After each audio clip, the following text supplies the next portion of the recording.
Welcome to the Slop Farm. Enjoy the video.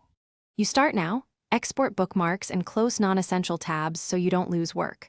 Once done, limit or unplug your network to stop any active infection talking out. Open Microsoft Edge, go to Settings, then reset settings and run the built-in cleanup utility. This targets suspicious extensions and junk processes. You're acting quickly to contain damage and preserve data. While that runs, launch Windows Security for an initial quick scan so you know whether the threat persists. Now perform deeper cleaning. Run a full Windows Defender offline scan to catch rootkit-level threats, then run a second opinion scan like Malwarebytes for remnants. Make sure to remove any unknown Edge extensions and reset the profile if changes persist.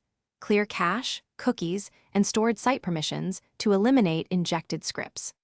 Once scanning is done, run System File Checker and DISM to repair any Windows components the malware may have corrupted, because cleaning files without repair can leave instability. Finish by reinstalling Edge or creating a fresh user profile and import only the bookmarks you exported earlier. This avoids reintroducing the infection.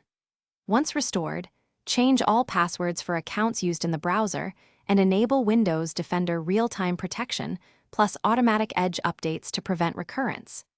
If issues remain after these steps, boot into safe mode and repeat scans, or restore your system from a known clean backup. This troubleshooting move isolates stubborn malware.